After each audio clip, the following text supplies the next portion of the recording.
Meow! Huples cat enjoying a coffee between night shifts. My co-worker yesterday informed me that she's sick to death of COVID and she wants it over, and it has been a long 15 months. Toronto has actually been in lockdown, I think, longer than anywhere else in the world, and we've been approaching, I think, 15 or 16 months of continual lockdown. I like lockdowns to be really aggressive and enforced, and for about a 2 to 4 week period occasionally.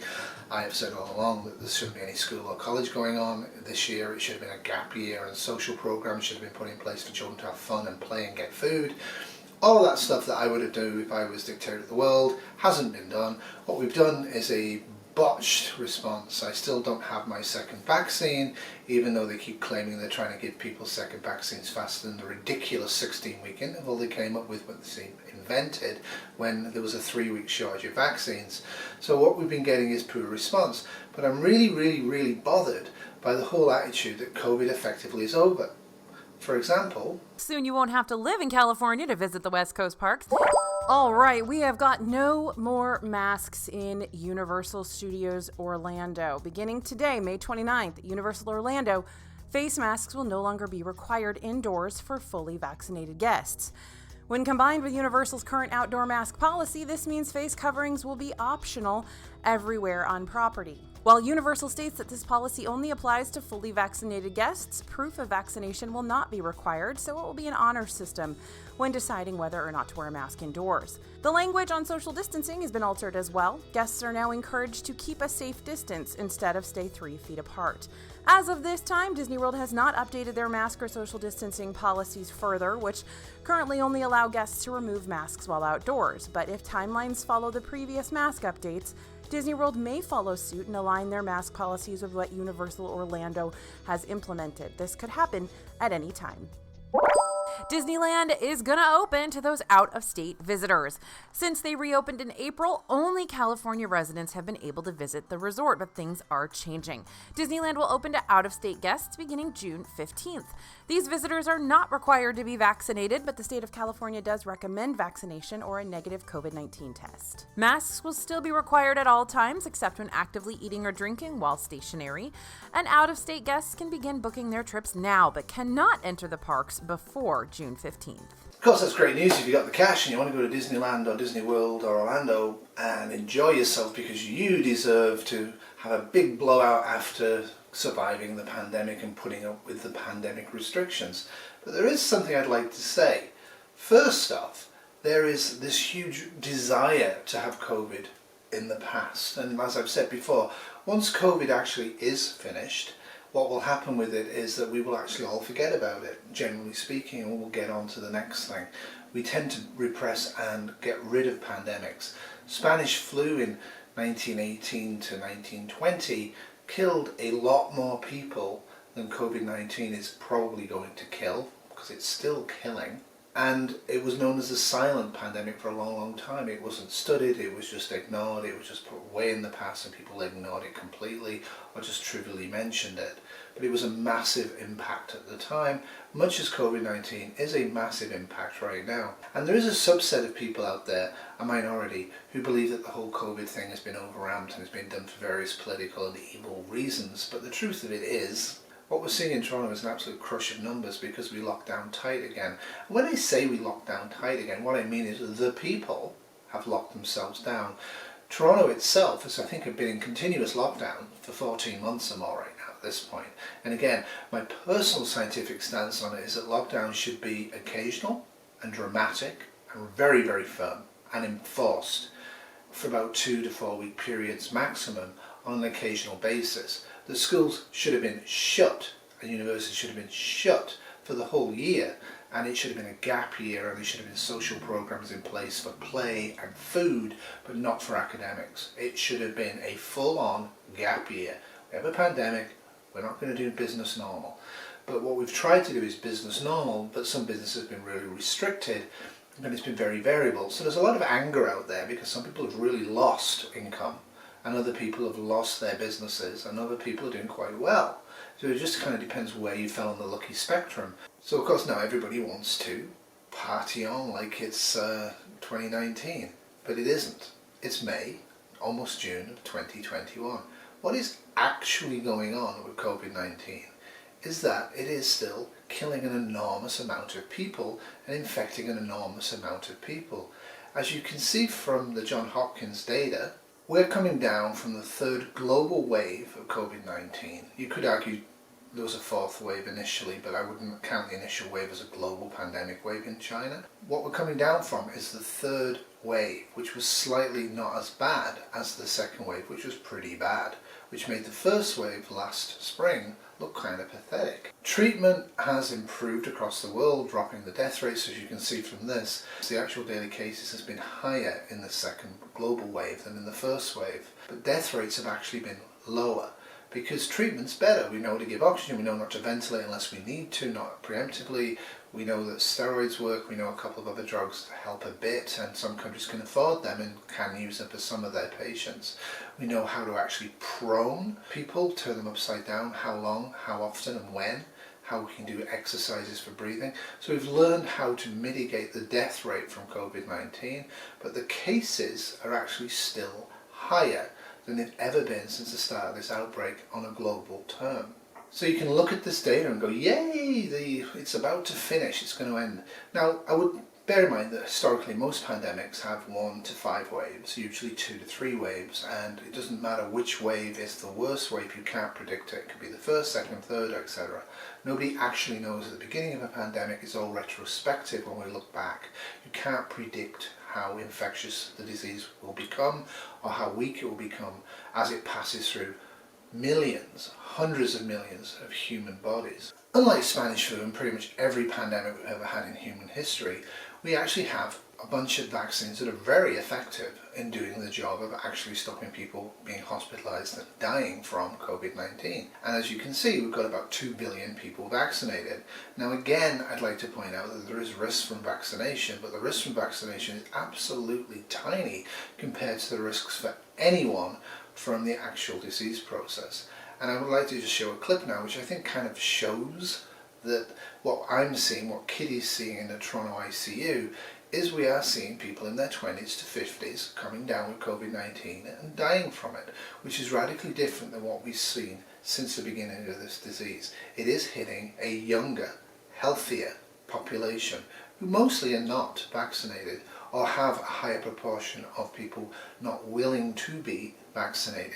My body, my health does not apply in a pandemic. It's my body, your health. That's why TB and HIV, if you try and spread them because it's your body, you'll end up literally jailed. I can't see this will be any particular difference once the governments grow some testosterone in dealing with COVID-19. They are talking about vaccine passports, they are talking about enforcement on a stronger scale in quite a few countries right now. It goes against our neoliberal ideals and capitalist ideals to actually enforce restrictions on individuals, but frankly there's no other real way of dealing with an airborne pandemic, and this is an airborne pandemic. In a lesson to anyone denying the realities of COVID, an anti-masker and vaccine skeptic died of COVID this week. So let me show you who this person is and some of the stuff they shared online. So Denver Sheriff here tweeting out, "It is with great sadness that we share 33-year-old Denver Sheriff Deputy Daniel Duke Trujillo passed away last evening from COVID-19 complications. We ask that you keep his family in your thoughts and prayers and respect their privacy during this difficult time."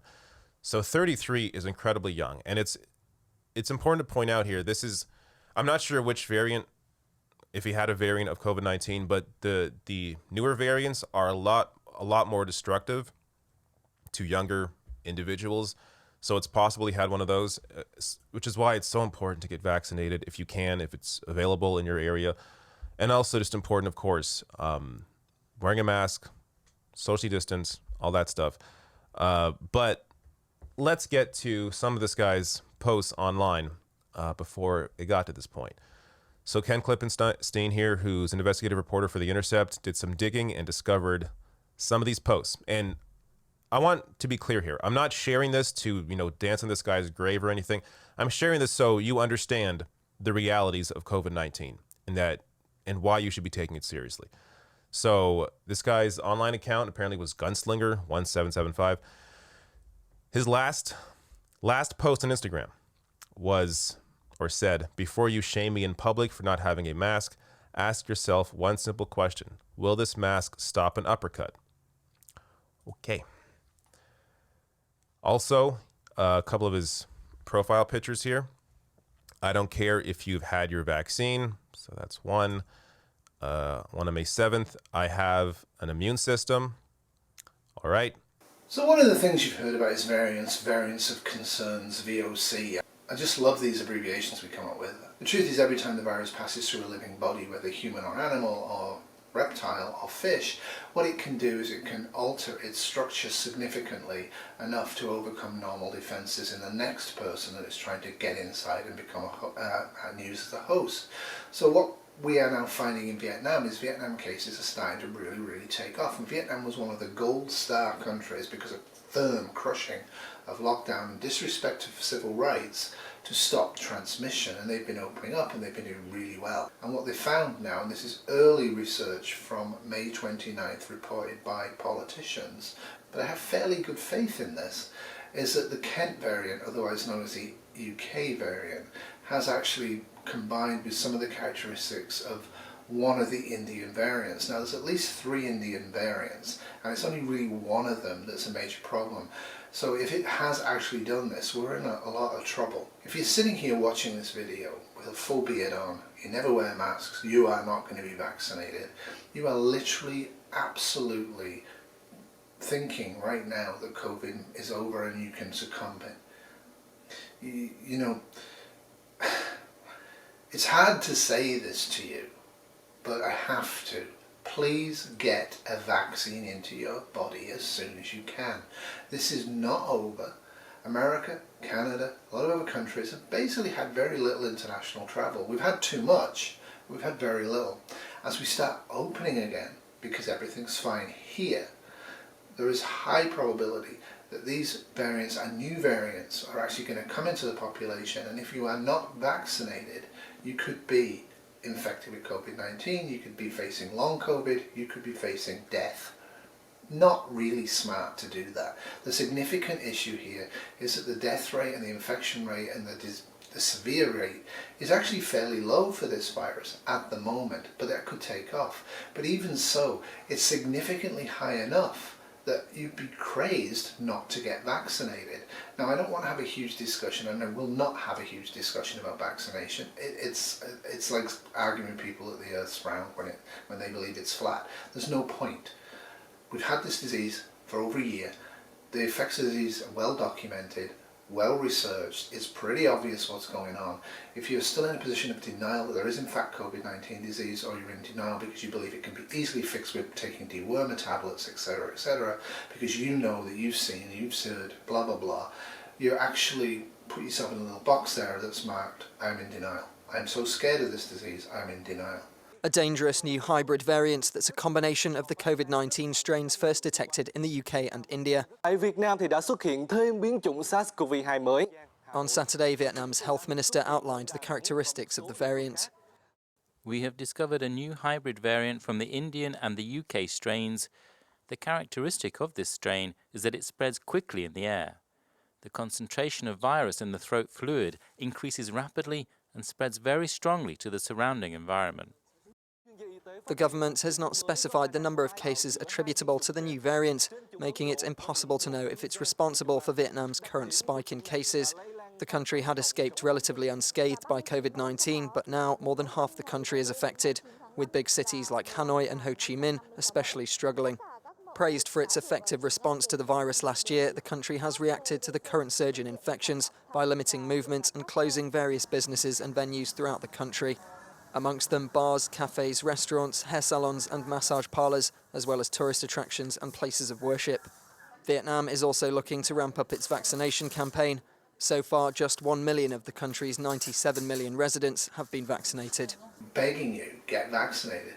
This could easily see a global third wave sometime between middle of June and the beginning or the end of fall of this year that can be crushing, that might even spike with more cases and more deaths than we've seen so far. Bearing in mind, America's had almost 600,000 known deaths, and I suspect it's higher, directly or indirectly related to COVID-19. I prophesized that we would see 2.2 million dead Americans at the end of this disease. I'm still not convinced that I'm wrong. So if you can, get a vaccine. If you can't or won't, wear a mask in public that fits. Be careful not touching the outside of it. Careful shoving it in your pocket. Make sure you have plentiful supply of masks. If you can, use and wear N95s in public areas. If you are in a public area, keep social distancing. Don't go and have a restaurant meal. Don't go to the bar. Don't go to a sports game. Don't go to the beach. Don't go to a friend's house and have a big party. Stick with this for a little bit longer. Use precautionary principle. It is not over. It is not, oh, look at Texas and Florida, they're fine now. Well, they lost a lot of people. A lot of people died down there. And the variants that are hitting other parts of the world are not there yet. They will end up there. And if enough of the population isn't vaccinated, it's going to spread. And when it spreads, it's going to hit what it is hitting, and what we're seeing hit, much younger, healthier people than the previous types of variant of the disease did. So that's it from me. Have a great week. Consider giving me a subscription or a thumbs up. If you didn't like the video, give me a thumbs down. That's absolutely fine. If you want to discuss or argue with any of the points I've made, please feel free to do so. I may engage with you, I may not. I will not be engaging further with people who believe COVID-19 is not real or is a trivial disease. It's an absolute insult to the work I do and to the work Kitty does in the ICU to take that stance. And it's absolutely kind of crazy at this point. Most people, most places know people who have got this disease and have been very ill from it and are still ill from it or have died from it. Luckily for the human race, this pandemic was mild and temporary, so the numbers are not mega. I'm really hoping they don't become mega. Statistically, this will not develop further. Statistically, most viruses weaken over time. What we're seeing with SARS-CoV-2, which is concerning, is that the variants seem to be getting stronger and more infectious and actually be able to trigger more immune system response in healthier people over time. That is very, very concerning. So by all means go to Disney World, go to Orlando. Once most of the population, at least 80%, are vaccinated and there is no global waves going on of infection. Because while there is, it isn't safe. This has been a Cat in a Mirror production 2021.